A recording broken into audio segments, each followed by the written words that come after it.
Did you know Elvis Presley recorded one of his funkiest tracks with the same musicians who played on Song of a Preacher Man? Or that one of his most heartbreaking ballads was written by the same guy who wrote The Gambler? What about the swamp rock masterpiece he recorded in Memphis that was buried on a movie soundtrack album? People think they know Elvis. They know the hits. But the real story is in the songs they don't know. The ones that got away, the album tracks and B-sides that were better than the singles. These are the songs that tell you who he really was as an artist. Number 20, why was this pure rockabilly gem left on a B-side? The man who wrote this song also wrote That's All Right, Elvis's very first single. His name was Arthur Big Boy Crudup. He received almost no money for either song and died in 1974 working as a field laborer. The song was recorded on February 5th, 1956, during Elvis's first sessions for RCA Victor in New York. Elvis was just 21 years old. This B-side, My Baby Left Me, actually managed to chart on its own, reaching number 13 on the Billboard R&B chart. Let's talk about My Baby Left Me. This isn't just a song, it's a lightning strike. It was released as the B-side to I Want You, I Need You, I Love You. That A-side was a ballad, a slow, deliberate piece designed to make teenagers swoon. It went to number 1. But the real action was on the flip side. My Baby Left Me is raw, frantic, and pure rockabilly. It's the sound of Sun Records, even though it was recorded in an RCA studio. Sam Phillips, the man who discovered Elvis at Sun, would have been proud of this one. The recording session was at RCA's New York studio. This was a big deal. Elvis was no longer the regional sensation from Memphis. He was now a national artist on a major label. The pressure was on. The band was his original trio, Scotty Moore on electric guitar, Bill Black on stand-up bass, DJ Fontana on drums. These were the guys who invented the sound. The session itself was a marathon. They were trying to capture the magic of the Sun recordings, but in a more professional corporate environment. It wasn't easy. The RCA engineers were used to recording Perry Como and Eddie Fisher. They didn't know what to do with this raw energy. They tried to tame it. They put blankets on the drums to muffle the sound. They wanted a cleaner, more polished product. And Elvis and his band fought against it. You can hear the tension in the recording. It's a contained explosion. Scotty Moore's guitar solo is a masterpiece of minimalist fury. It's sharp, stinging, and full of bluesy bends. He wasn't a flashy player. He never played more notes than necessary. Every single note meant something. Bill Black's bass playing is iconic. He wasn't just keeping time. He was slapping the strings, creating a percussive rhythm that was the heartbeat of rock and roll. And DJ Fontana, the new guy, provided the solid backbeat that held it all together. Then there's Elvis's vocal. He sounds young, desperate, and full of attitude. He's not just singing the words, he's living them. When he sings, My Baby Left Me, never said a word, you believe him. You can hear the echo on his voice, an effect they were trying to replicate from the Sun Studio's natural acoustics. They called it slapback echo. It became synonymous with the rockabilly sound. The song is simple. It's a standard 12-bar blues progression. But what Elvis and his band do with it is anything but standard. They inject it with a nervous energy, a sense of urgency that was completely new to popular music. Why wasn't this the A-side? RCA was betting on the ballad. They saw Elvis as a romantic idol, a new Frank Sinatra for the younger generation. They didn't fully understand the power of the rock and roll he was creating. They thought it was a novelty, a fad. They wanted the safe bet. I Want You, I Need You, I Love You was the safe bet. It was a good song, but it wasn't revolutionary. My Baby Left Me was revolutionary. It deserved to be a hit in its own right, not just the B-side to a ballad. It's a perfect capsule of what made early Elvis so exciting. It's a sound of a cultural shift, recorded in a New York studio by a kid from Tupelo, Mississippi. Number 19, could this have been his signature song? This song was first recorded by a blues singer named Roy Brown in 1951. It was never a major hit for him. Elvis first performed Trying to Get to You during his last performance on the Louisiana Hayride radio show in December 1956, but the famous version was recorded earlier. The definitive Elvis version was recorded on July 11th, 1955, at Sun Studio in Memphis. This was one of his last sessions for Sun Records before he was sold to RCA. It remained unreleased for over a year, trying to get to. You is one of the most passionate and powerful vocal performances of Elvis's early career. You know, it was recorded during the same period as Mystery Train, his final Sun single. The atmosphere at 706 Union Avenue in Memphis was electric. Sam Phillips knew he had something special in Elvis, but he also knew he couldn't hold on to him for much longer. The major labels were circling. This session was about capturing lightning in a bottle one last time. The song itself, written by Rose Marie McCoy and Charles Singleton, is a plea. It's a song about overcoming obstacles for love. I've been traveling over mountains, even through the valleys too. I've been traveling night and day, I've been running all the way, trying to get to you. The lyrics are simple, but Elvis infuses them with a desperate sincerity. The recording is minimalist. It's just Elvis on acoustic guitar and vocals, Scotty Moore on electric guitar, and Bill Black on bass. DJ Fontana hadn't joined the band yet. The sound is sparse and clean. There's nowhere for Elvis's voice to hide. And it doesn't need to. His vocal is a tour de force. He starts off relatively restrained, but as the song builds, so does the intensity in his voice. By the end, he's practically screaming, his voice cracking with emotion. The final lines, "Lord, I've been running all the way trying to get to you," are delivered with a raw power that is breathtaking. One of the most remarkable things about this recording is the piano. Elvis himself is playing it. He wasn't a virtuoso pianist by any means, but he could play. His piano playing on this track is rudimentary, just simple chords, but it adds a layer of depth and soul to the recording. It's a little rough around the edges, which only adds to the song's charm. Sam Phillips chose not to release Trying to Get to You at the time. He held it back. Instead, he released Mystery Train with I Forgot to Remember to Forget as the B-side. It was a massive country hit. When RCA bought Elvis's contract in November 1955, they also acquired his entire back catalog of unreleased Sun recordings. This song was part of that package. RCA finally released it in September 1956 on his first album, simply titled Elvis Presley. It was an album track buried among future classics like Blue Suede Shoes and Tutti Frutti. It never got the single treatment it deserved.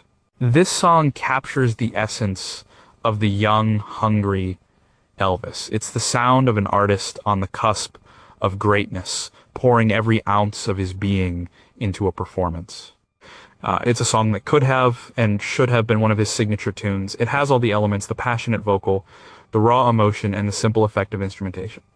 It's a perfect recording, and it's a crime that it's not more widely known. Number 18, What If the Spooky Version Was the Hit? The well-known version of this song is an upbeat, country-tinged rocker. But there's another version, a slow, bluesy, almost spooky version that was recorded first.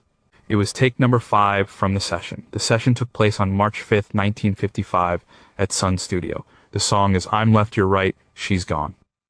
It was written by Stan Kessler, a session musician at Sun, and William Taylor. Sam Phillips rejected the slow version, telling them it was too mournful. He wanted something with a beat. The story of I'm Left, You're Right, She's Gone is a fascinating look into the creative process at Sun Records. Stan Kessler brought the song to Sam Phillips as a slow blues ballad. It was dark and atmospheric. Elvis, Scotty, and Bill worked on it that way first. You can find this version on compilations of the Sun sessions. Listening to it is a revelation. It's completely different from the master take. The tempo is funereal. Scotty Moore's guitar echoes with a lonely, haunting sound. Bill Black's bass walks slowly like a man heading to his doom. And Elvis's vocal is filled with a deep, world-weary sadness. He sounds older than his 20 years. The lyrics about a man who chose the wrong path and lost his love take on a much heavier weight in this arrangement. It's a country noir masterpiece, but Sam Phillips had a vision. He knew that this new music, this rockabilly, needed a beat. It needed to be danceable. He told the band to speed it up. They tried again. The result was the version we all know. A fast-paced shuffle with a completely different feel. It's a great record in its own right. It's catchy, energetic, and perfectly captures the Sun sound. DJ Fontana had recently joined on drums, and his driving beat propels the song forward. Elvis sounds more defiant than heartbroken. It's a classic, but in changing the tempo, they lost the unique, haunting quality of the original arrangement. The slow version is something else entirely. It's a glimpse into an alternate reality where Elvis became a dark, bluesy balladeer instead of a rock and roll king. It showcases a depth and maturity in his voice that was often overlooked in the faster numbers. The fast version was released in April 1955 as the B-side to Bobby Let's Play Houses. It was a success, reaching number 5 on the Billboard Country chart. The slow version, however, remained in the vaults for decades.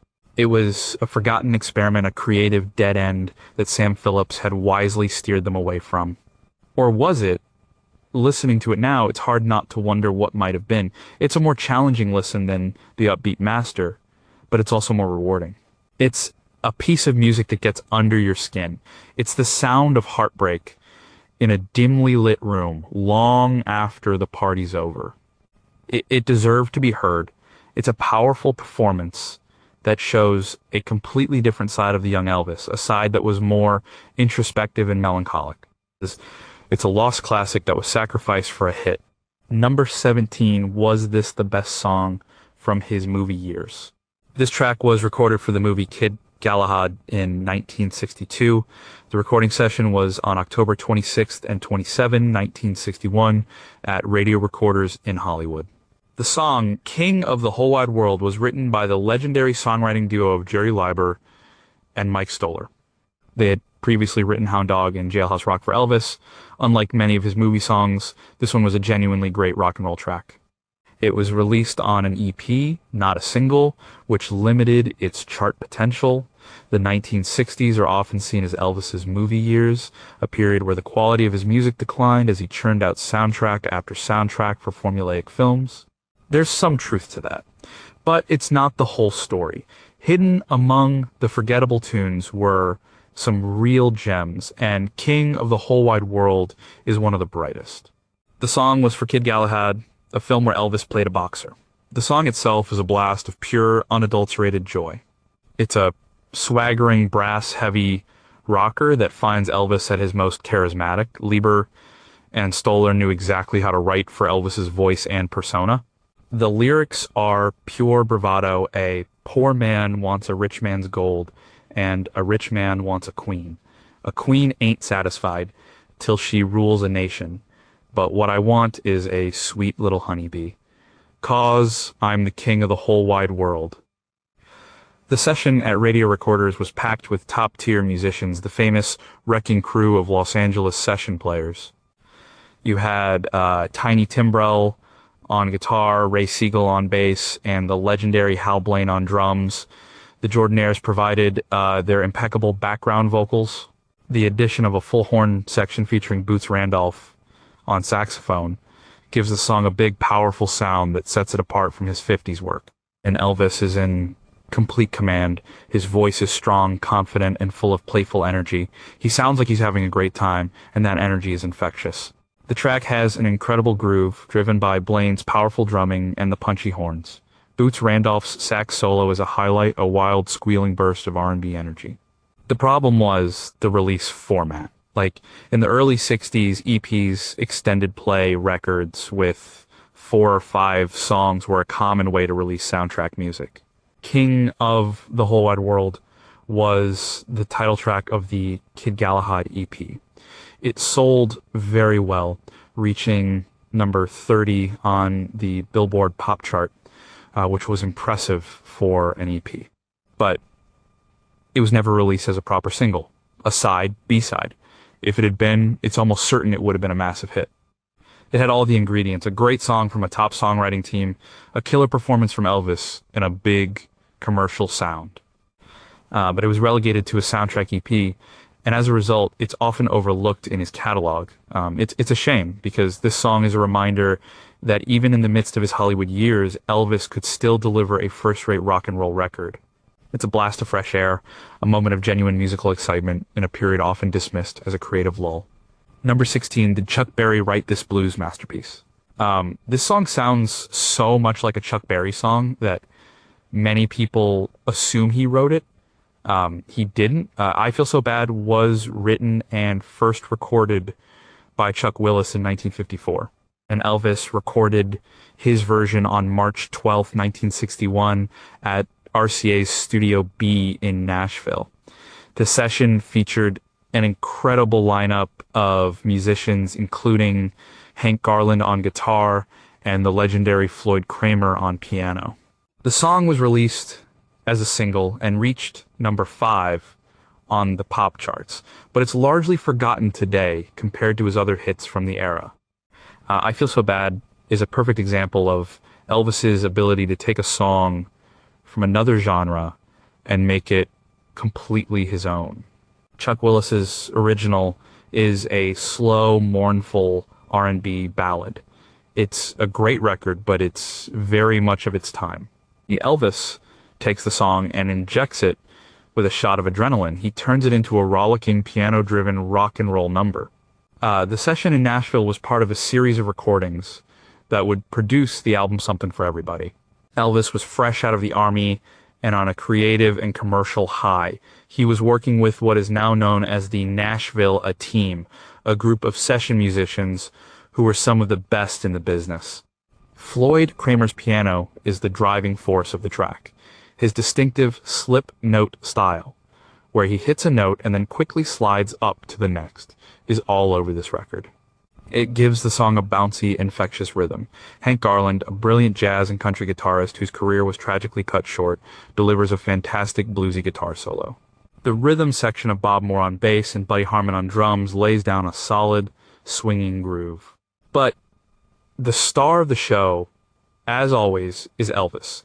His vocal is a marvel of control and power. He's playful, soulful, and completely in charge. He adds little vocal flourishes, yelps, and growls that sell the song's story of a man done wrong by his woman. The line, "Like a lone domino, I'm about to fall," is delivered with a perfect mix of humor and despair. Despite being a top 5 hit, I Feel So Bad has faded from memory. It doesn't get the radio play of Are You Lonesome Tonight or It's Now or Never, his other big hits from that period. Why? It's hard to say. Maybe it was too bluesy for the pop audience of the time. Maybe the A-side, Wild in the Country from another movie, overshadowed it. Whatever the reason, it's a song that deserves to be rediscovered. It's a perfect fusion of blues, country, and rock and roll, performed by a group of musicians at the absolute top of their game. It's Elvis at his most charming and charismatic. It's a track that shows his deep love and understanding of the blues, a genre he returned to throughout his career. It's a reminder that a hit isn't always a classic, and a classic isn't always a hit that endures. Number 15, How Did He Outblues the Bluesmen? This song was recorded during the sessions for the album Elvis Is Back, his first post-Army album. The session took place on April 4th, 1960 at RCA Studio B in Nashville. Reconsider Baby is a Lowell Fulson blues standard from 1954. Elvis's version features one of the greatest saxophone solos in rock and roll history, played by Boots Randolph. This was one of the first times Elvis recorded a straight, unadulterated 12-bar blues. He absolutely nails it. The Elvis Is Back sessions are legendary among fans. Elvis was 25 years old, rested, and eager to prove that he was still the king. He had been away in the Army for 2 years, and the music world had changed. He came back with a new maturity in his voice and a determination to make serious adult music. He assembled the best musicians in Nashville and got to work. Reconsider Baby was a deep cut on the album, but it's one of the most important tracks he ever recorded. It proved that he was more than just a pop singer. He was a legitimate bluesman. Lowell Fulson's original is a classic of the West Coast blues style. It's smooth, sophisticated, and cool. Elvis's version is rawer, tougher, and more emotionally direct. He attacks the song with a ferocity that is stunning. His voice is deep, powerful, and full of grit. You can hear the influence of the blues singers he grew up listening to, like B.B. King and Howlin' Wolf. The band is on fire. Scotty Moore is back on guitar, his playing more refined and bluesy than ever. The rhythm section of DJ Fontana and Bob Moore is locked in, creating a powerful shuffling groove. Floyd Kramer's piano playing is, as always, impeccable, but the secret weapon on this track is Boots Randolph on saxophone. His solo is simply extraordinary. It's a wild, chaotic, and brilliant explosion of sound. It's the perfect counterpart to Elvis's raw vocal. Legend has it that Elvis was so inspired by the solo that he fell to his knees on the studio floor.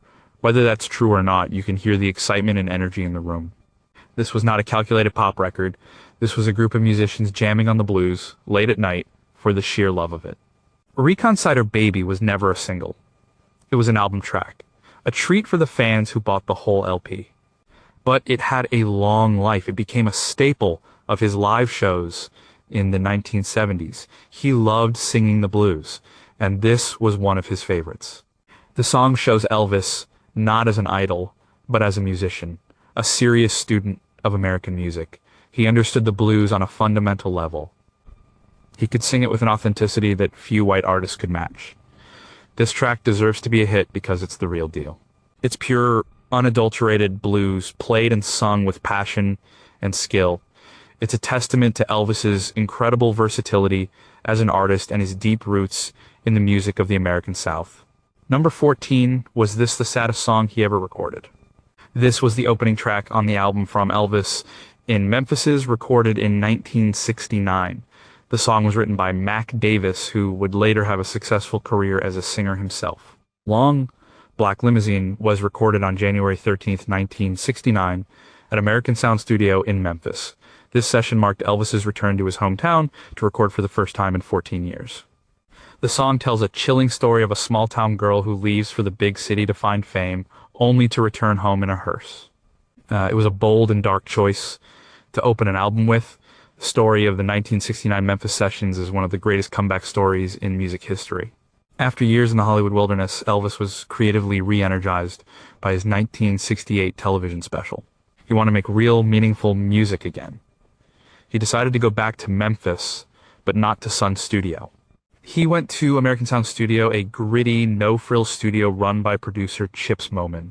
Moman had assembled a house band, the Memphis Boys, who were responsible for a string of hits for artists like Dusty Springfield, Neil Diamond, and Aretha Franklin's sister, Irma. Their tight, funky, and soulful unit, the chemistry between Elvis and this band was instantaneous and magical.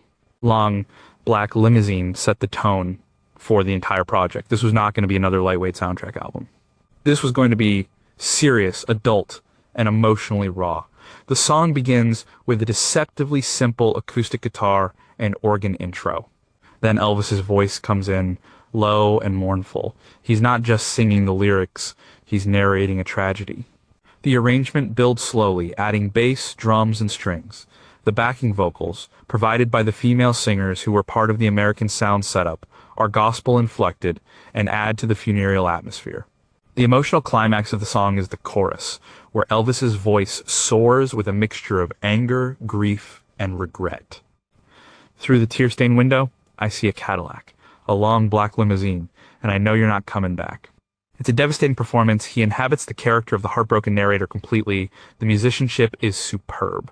Reggie Young's country soul guitar licks, Tommy Cogbill's melodic bass lines, and Gene Chrisman's powerful drumming create a perfect swampy groove. Bobby Wood's piano and Bobby Emmons's organ add layers of texture and soul. This was a band that breathed music, and you can hear it in every note. For Chips Moman's production is raw and immediate. He captures the sound of the room, the sound of real musicians playing together. There's a grit and an authenticity to the recording that had been missing from Elvis's work for years. Long Black Limousine was never released as a single. The record company chose the more upbeat In the Ghetto and Suspicious Minds as the hits, and they were right to do so.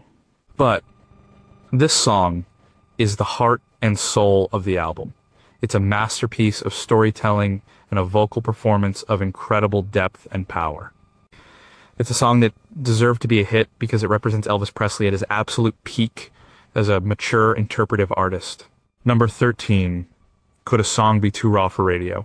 This is another track from the legendary 1969 sessions at American Sound Studio in Memphis. Power of My Love was recorded on February 18th, 1969. It was written by the songwriting team of Bernie Baum, Bill Giant, and Florence Kay, who had written many of Elvis's lightweight movie songs in the 60s. This song, however, is anything but lightweight. It's a heavy, grinding blues rock number with a raw, almost primal energy.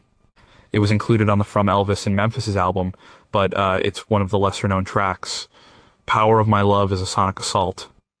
It's a world away from Don't Be Cruel or Love Me Tender. This is Elvis, the blues shouter, unleashed. The song is built around a heavy, distorted guitar riff played by Reggie Young. It's a riff that would have been at home on a Led Zeppelin record. The rhythm section of Tommy Cogbill and Gene Crispin lays down a thunderous, stomping beat. The whole track has a dark, swampy, almost menacing feel. The lyrics are pure sexual bravado.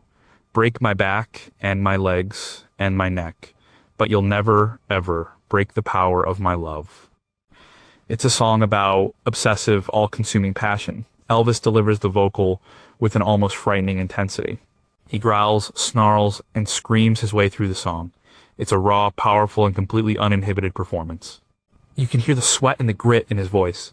What makes this track so remarkable is who wrote it. Baum, Giant, and Kay were professional songwriters who could write in any style. They had provided Elvis with plenty of forgettable movie fare, like The Sound of Your Cry and a whistling tune. But here, they tapped into something much deeper and darker.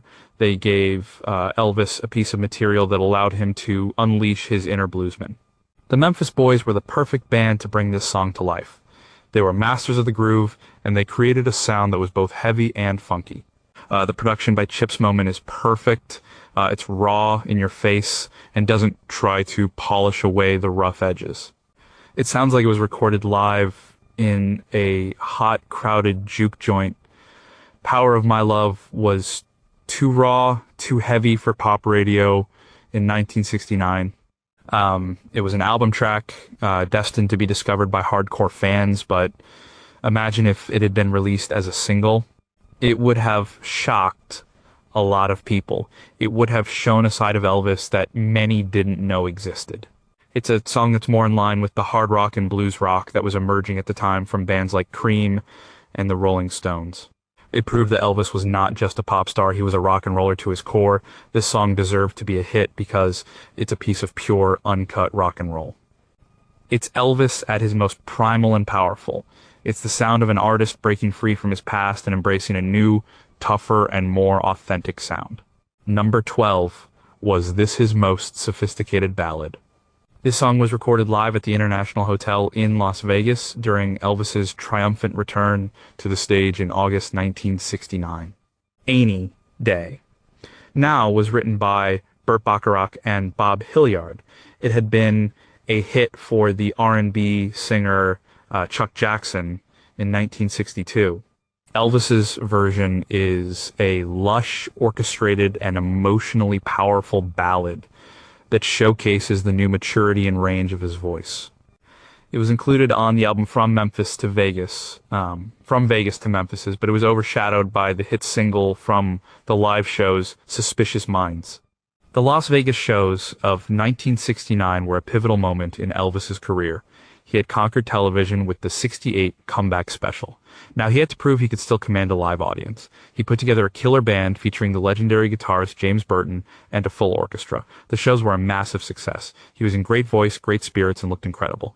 He performed a mix of his classic hits and new material from the Memphis sessions. Any Day Now was a highlight of the new material. It was a sophisticated, complex song, very different from the simple rock and roll he was known for.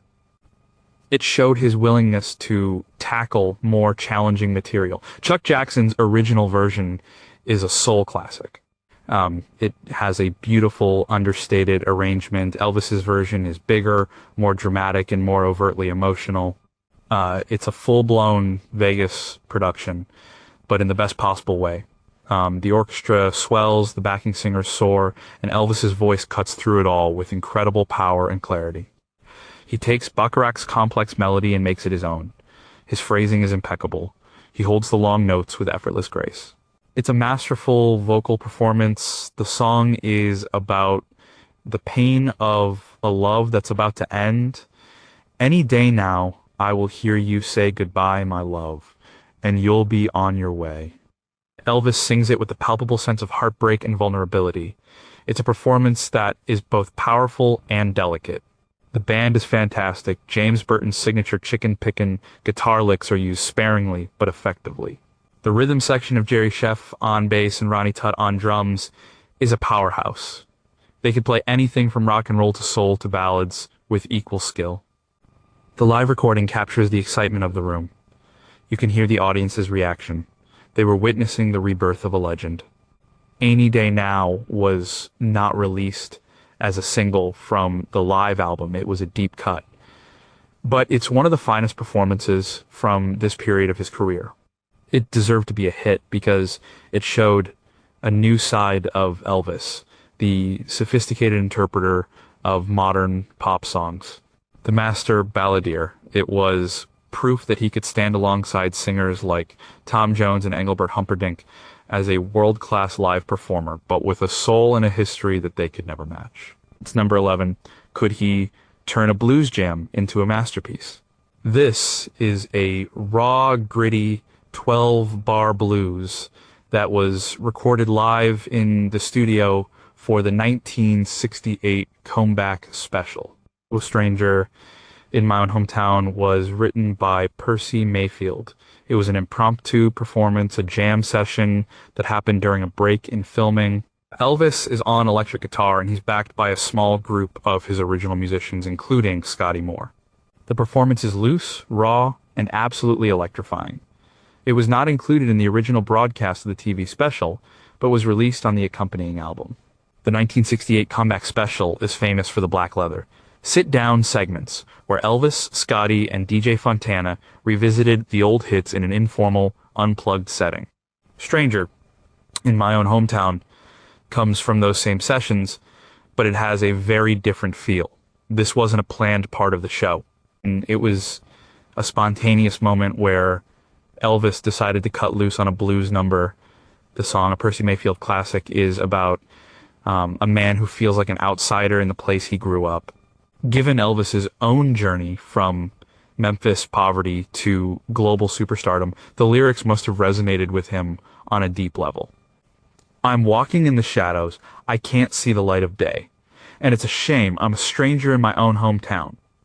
The performance is pure, unadulterated blues.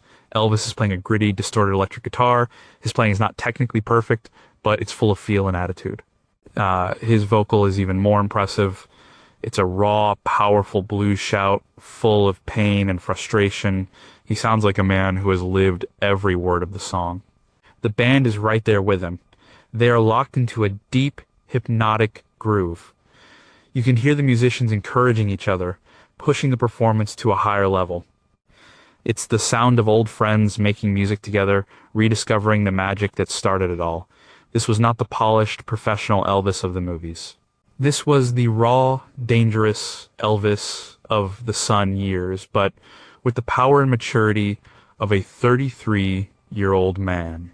Because it was an impromptu jam, the recording has a rough, documentary-like quality. You can hear studio chatter. It feels real and immediate. It wasn't intended to be a hit record. It was a moment in time, captured on tape. But it's one of the most powerful and authentic performances of his career. It was released on the album Elvis NBC TV Special, but it was buried among the more famous hits. It deserved to be a hit because it was a stunning reminder of Elvis's deep roots in the blues.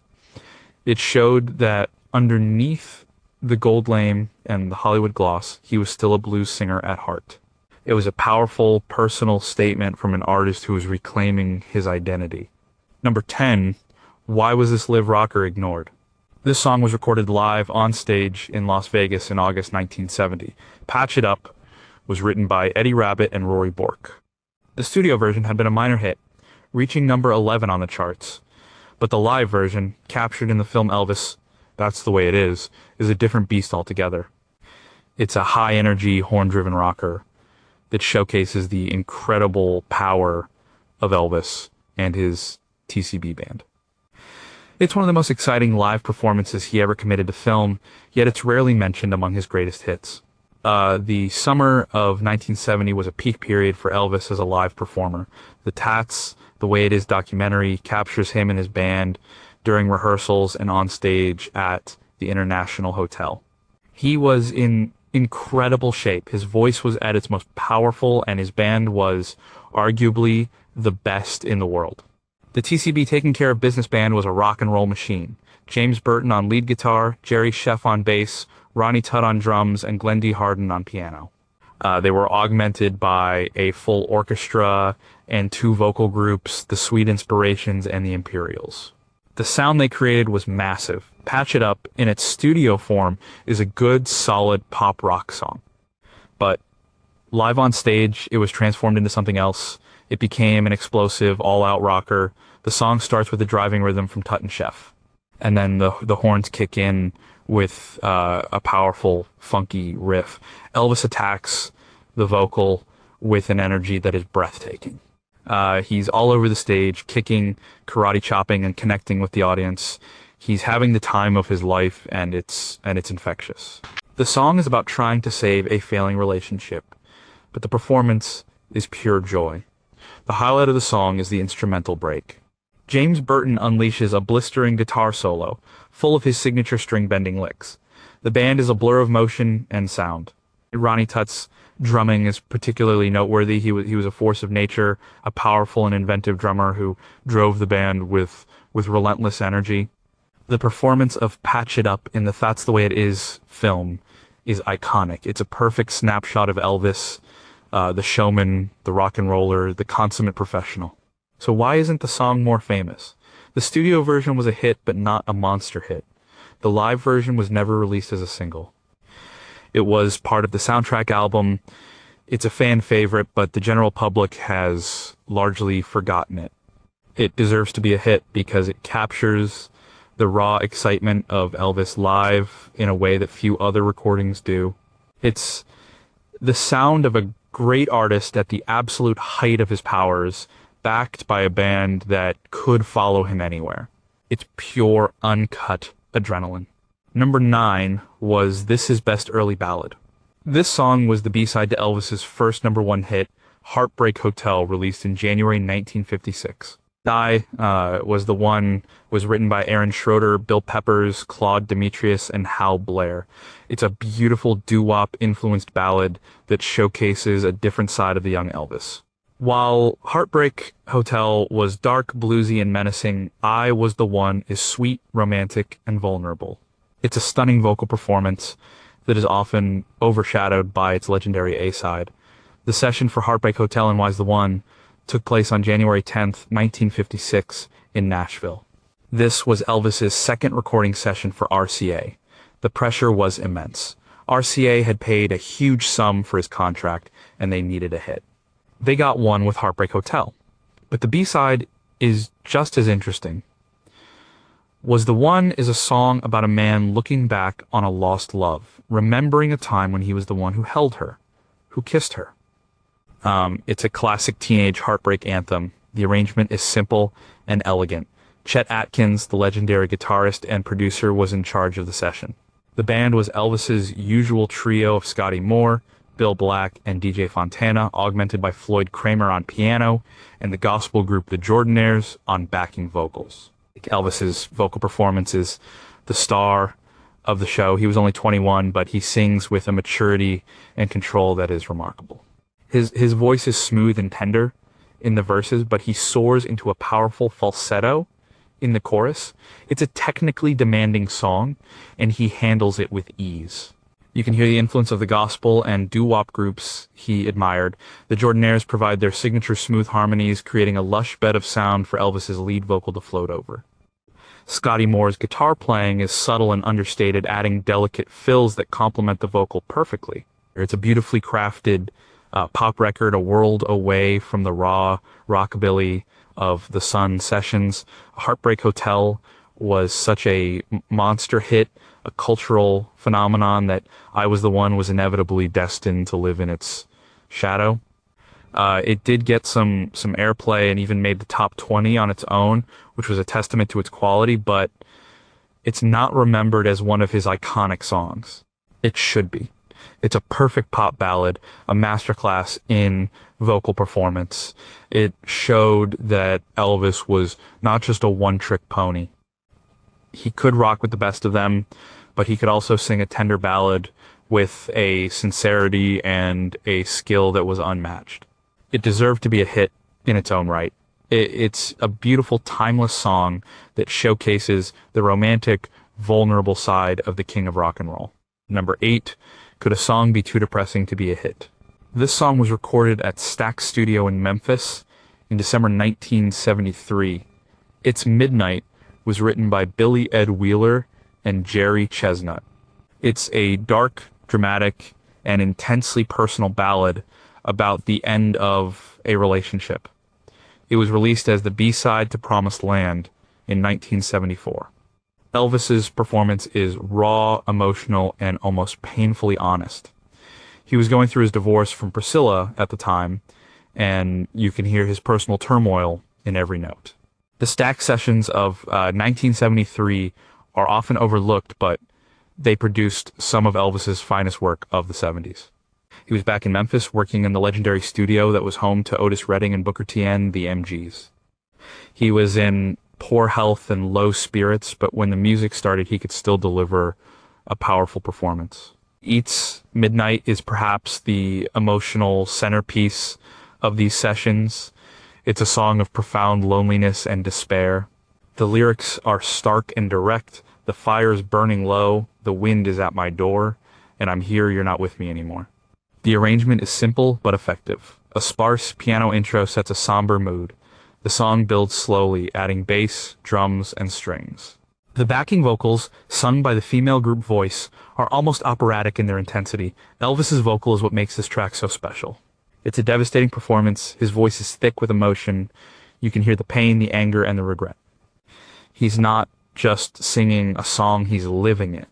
When he sings the line, "And Lord, it's a long, long way to go. When you're on your own," it's a gut punch. The song's climax is a powerful, almost screamed recitation of the final lines. It's midnight, and I miss you. It's a raw, unguarded moment of emotional catharsis. This is not the sound of a pop star. This is the sound of a man in pain.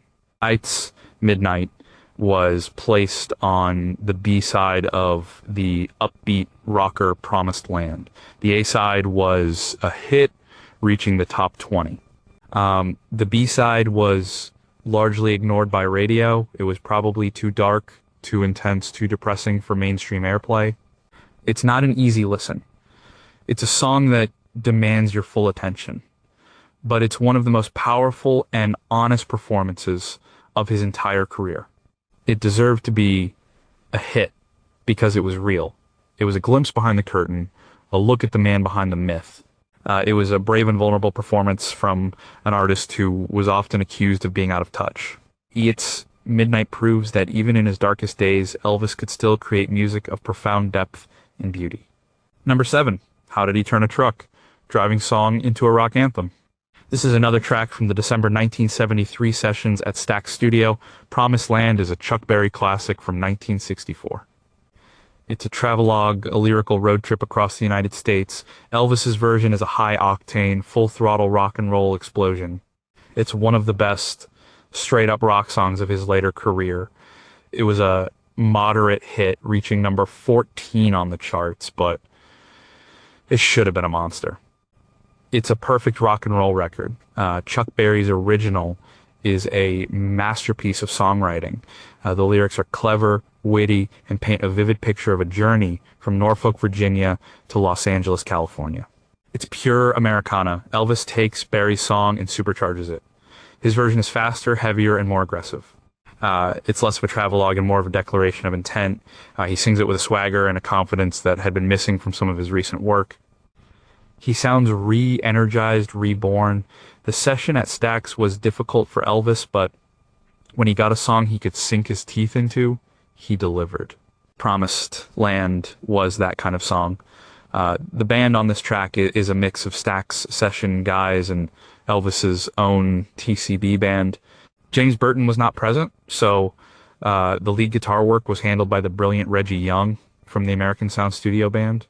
The driving, funky piano is played by the great David Briggs. The rhythm section is a powerhouse. The sound is thick, heavy, and funky.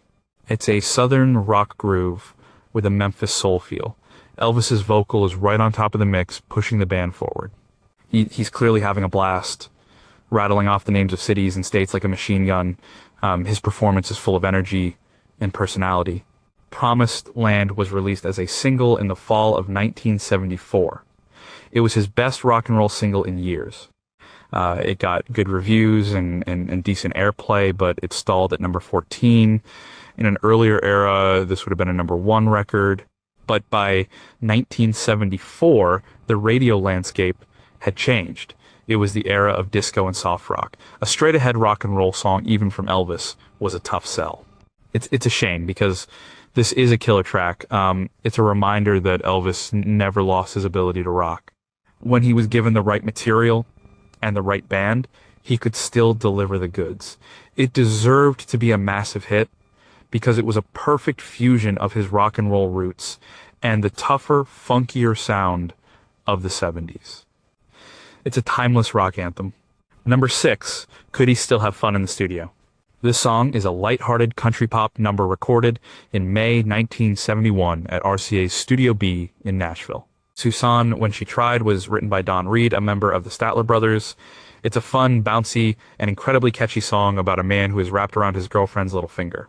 It's a minor song in the Elvis catalog, released on the Elvis Now album in 1972. It's a perfect example of the kind of charming, well-crafted country pop that Elvis excelled at in the 70s. The Nashville sessions of the early 70s were a mixed bag. Elvis was recording a lot of material, some of it great, some of it mediocre. He was often just going through the motions, but every now and then, a song would catch his ear and he would come alive. Susan, When She Tried is one of those moments. It's not a deep or profound song, it's just a fun piece of country storytelling. The lyrics are clever and a little bit silly. She can't cook and she can't sew, but she knows where the money goes. It's a song with a smile on its face, and you can hear the smile in Elvis's voice. The band is the Nashville A-Team, the same group of session pros who had played on so many of his classic 60s and 70s recordings. James Burton is on lead guitar, his playing crisp and clean. Charlie McCoy adds a fantastic melodic harmonica part that gives the song a real country flavor. The rhythm section is tight and professional. The production by Felton Jarvis is clean and commercial. But what makes the track work is Elvis's engaged and playful vocal performance. He sounds relaxed and happy. He adds, little ad-libs and chuckles. He's clearly enjoying himself. It's a side of Elvis that you didn't always hear on his records in the 70s. Susan, When She Tried, was never a single. It was an album track, a piece of filler on a somewhat inconsistent album. But it's a real gem. It's a perfectly crafted piece of Nashville pop. It's catchy, well-played, and sung with charm and personality. It deserved to be a hit because it's a reminder that Elvis could still make records that were simply fun to listen to. Not every song has to be a grand, emotional statement. Sometimes, a simple, well-executed country song is all you need. This is a song that would have been a perfect fit for country radio in the early 70s. It's a lost opportunity and a delightful deep cut. Number 5, was this his final masterpiece?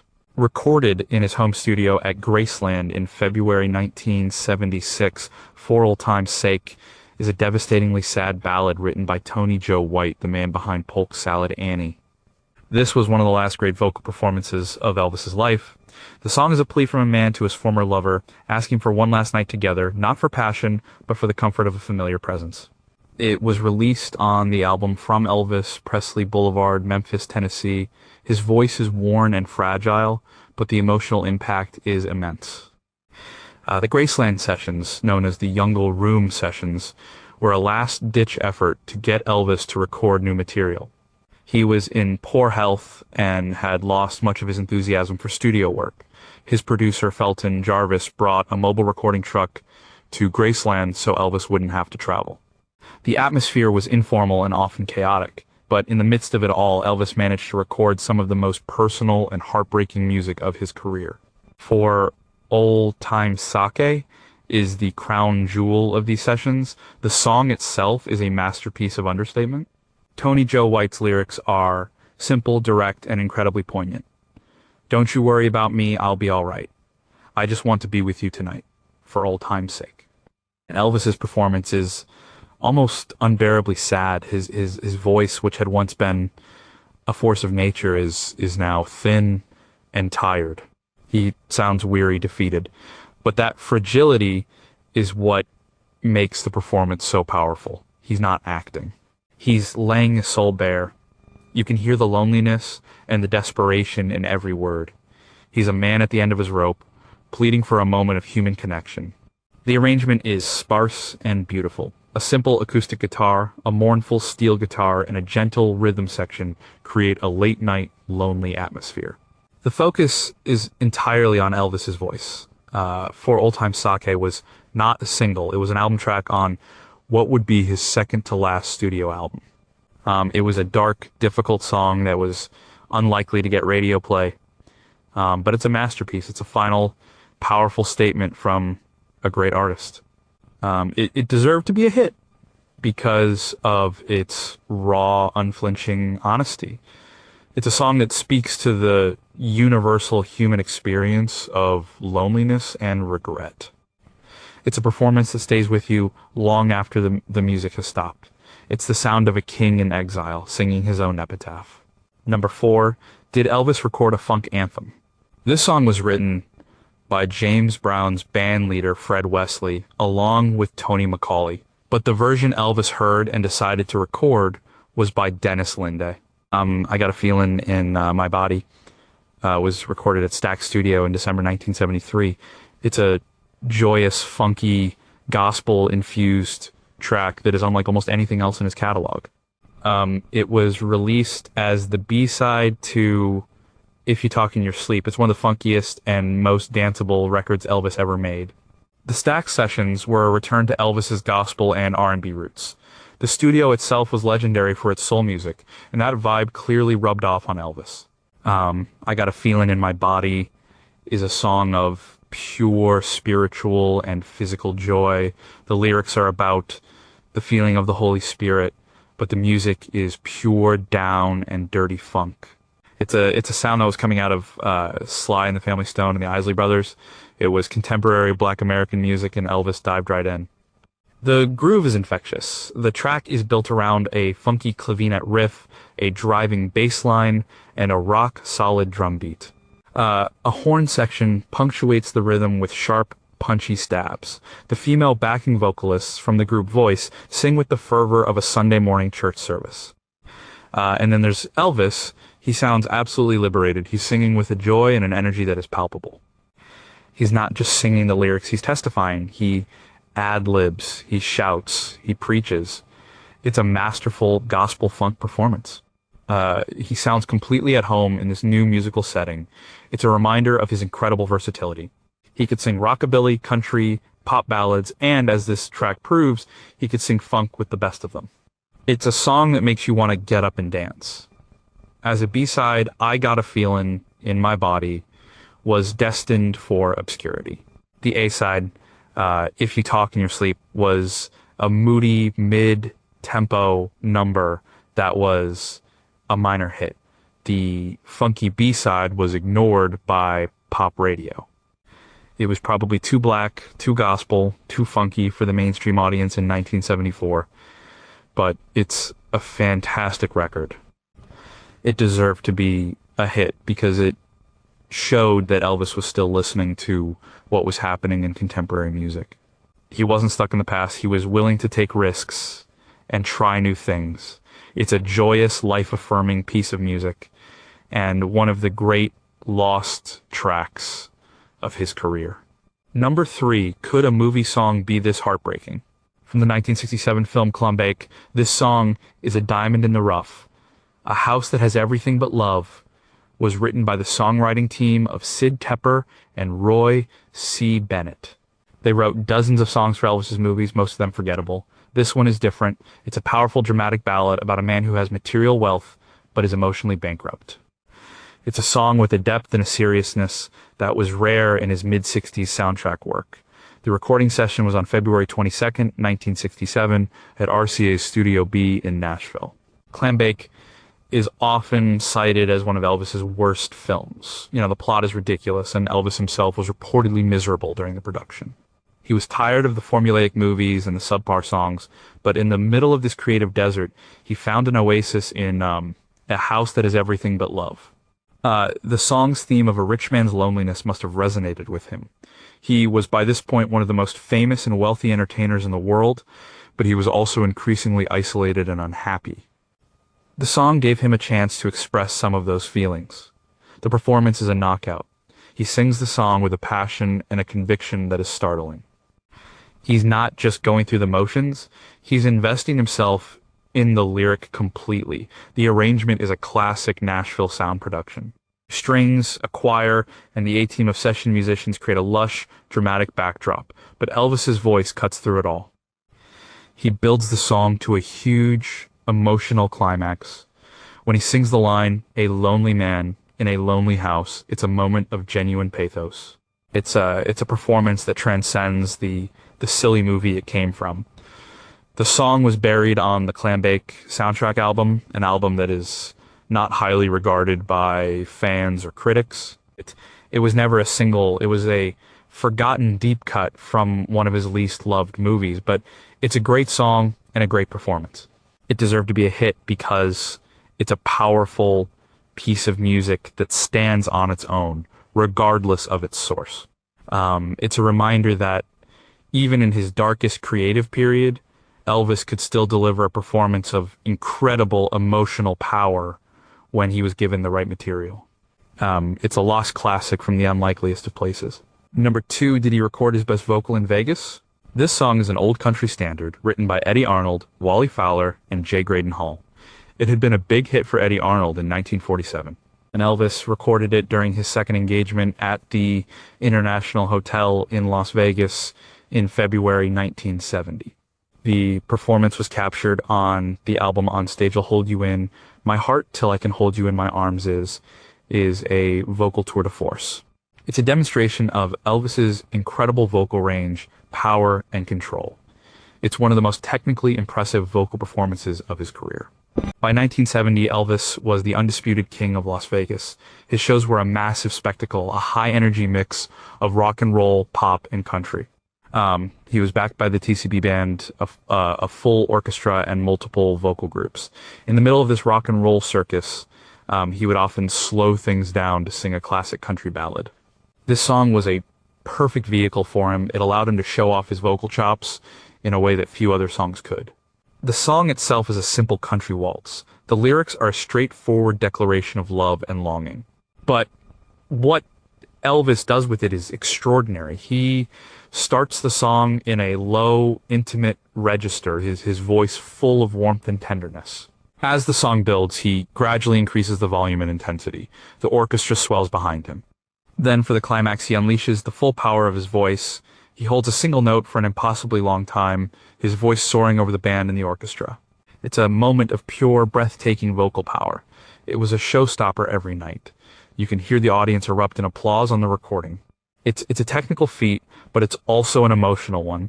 He's not just showing off, he's pouring his heart into the song. This performance was included on the Own Stage album, but it was not released as a single. The hit from that album was The Wonder of You. I'll Hold You in My Heart remains a deep cut, a favorite of hardcore fans who appreciate his incredible vocal talent. It deserved to be a hit because it's a stunning display of pure singing ability. It's a reminder that beneath the rock and roll swagger and the movie star charisma, Elvis Presley was, first and foremost, one of the greatest singers of the 20th century. This performance is the proof. Number 1 was this, the best song from his best album. This is the opening track from the From Elvis in Memphis' album. It was recorded on January 13th, 1969 at American Sound Studio. Wearin' That Loved On Look was written by Dallas Frazier and A.L. Doodle Owens. It's a funky, soulful, and incredibly confident track that sets the tone for the entire album. It's the sound of a man who is back in charge and ready to make the best music of his life. It was never a single, but it's arguably the quintessential track from his greatest album. The song kicks off with a funky, gospel-tinged piano riff played by the great Bobby Wood. Then the Memphis Boys rhythm section kicks in, and the groove is established. You know, it's a deep, soulful, southern groove that is impossible to resist. The song is about a man who suspects his woman has been cheating on him. The lyrics are full of suspicion and hurt. You've got that look of sleeping in a strange new place. You've got that look of lipstick on another's face. But the music is not mournful. It's funky, defiant, and full of attitude. Elvis's vocal is a revelation. He sings with a newfound grit and soul. He's not the polished pop singer of the 60s. He's a Memphis soul man. His phrasing is playful and inventive. He's fully engaged with the song and the band. You can hear the joy and the creative energy in his voice. He's having fun, and he's making incredible music. The female backing vocalists add a call and response element that gives the song a real gospel feel.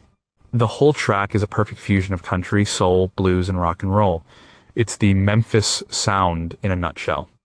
Wearin' That Loved On Look was the perfect way to open the From Elvis in Memphis' album. It was a statement of purpose. It announced that this was a new Elvis, an artist who was back to his roots and making the most vital music of his career. The album produced two massive hit singles, High in the Ghetto and Suspicious Minds. This track was left on the album, but it's every bit as good as the hits. It deserved to be a hit because it perfectly encapsulates the magic of the American Sound Sessions. It's the sound of a legendary artist being reborn. It's a masterpiece of country soul and the perfect deep cut to top a list of songs that deserve a second listen.